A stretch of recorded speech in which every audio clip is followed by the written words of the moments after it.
यासाठी असं म्हटलं जातं कारण आजच्या दिवसाला बरेच वाढदिवस होत असतात आणि त्याचाच एक वाढदिवस बबनराव राठोड यांचा आज वाढदिवस आहे आणि त्यासोबतच सेवानिवृत्तीचा देखील त्यांचा आजचा दिवस आहे आणि सेवानिवृत्तीचा एक सोहळा आणि त्यांच्या वाढदिवसाचा सोहळा राठोड परिवाराने या ठिकाणी आयोजित केलेला आहे आणि त्याकरता तुम्ही सर्व पाहुणे मंडळी त्यांच्या आमंत्रणाला निमंत्रणाला मान देऊन या ठिकाणी आलात आणि ते उपस्थित झालात. त्यामुळे तुम्हा सर्वांचं पुनश्च एकदा मी ऐका दीक्षा भावे राठोड परिवार यांच्या वतीने शब्द सुमनाने स्वागत करते. स्वागतम सुस्वागतम शुभ स्वागतम. आणि तुम्ही सर्व या ठिकाणी उपस्थित झाला त्यामुळे तुम्हा सर्वांना एवढंच म्हणावं असं वाटलं की आपलं येणं हे फक्त येणं नसतं. आपलं येणं हे फक्त येणं नसतं, ते आमच्या काळजावर कोरलेलं लेणं असतं. आपलं येणं हे फक्त येणं नसतं, ते आमच्या काळजावर कोरलेलं लेणं असतं. तुम्ही सर्व पाहुणे मंडळी या ठिकाणी येता आणि येथे विराजमान होता. तुम्ही सर्व पाहुणे मंडळी आमच्या आमंत्रणाला मान देऊन इथे येता आणि इथे विराजमान होता. तुमच्या या ठिकाणी असणं बसणं हे आमच्यासाठी आनंदाचं देणं असतं. तुमचं येणं हे फक्त जी गव्हर्नमेंट एम्प्लॉय म्हणून इतक्या वर्ष आपली सेवा दिली, त्यांनी प्रयोगशाळा परिचय म्हणून जी आपली सेवा दिली, या सर्व सेवेतून ते आज सेवानिवृत्त होत आहे. एक आनंदाचा क्षण असतो, एक वाढदिवस आहे तोही आनंदाचा क्षण आहे. एका डोळ्यात अश्रू, तेव्हा कुठलाही माणूस सेवानिवृत्त होतो तेव्हा एका डोळ्यात अश्रू आणि एका डोळ्यात आनंद असतो. कारण इतक्या वर्ष ज्याला कधी करणार आहोत त्याचा सोहळा आपण या ठिकाणी करणार आहोत. मी विनंती करेन बबनराव हरी राठोड यांना की त्यांनी आमच्या या सोहळ्याचा जो सोहळा त्यांच्याकरिता स्पेशल ठेवलेला आहे त्या सोहळ्यात एक सुंदरशी अशी एंट्री आम्ही तुमच्या जीवनावर कष्टावर उभं राहावं आणि तुम्हा सर्वांना निश्चित आहे की 1/7/1965 या रोजी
प्यार की यही एक धुन हर सुबह शाम बजती रहे।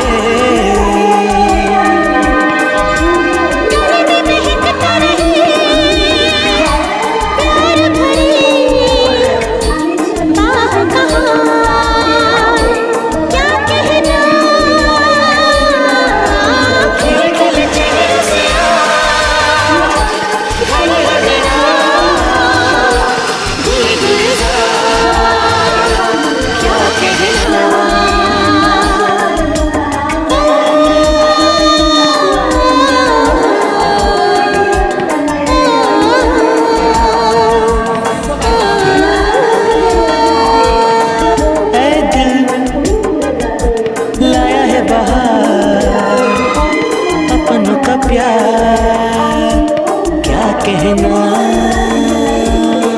मिले हम झलक उठा खुशी का खुमार, क्या कहना। खिले खिले चेहरे से आज घर है मेरा, गुले गुलजार, क्या कहना। खिले खिले चेहरे से आज घर है मेरा, गुले गुलजार, क्या कहना।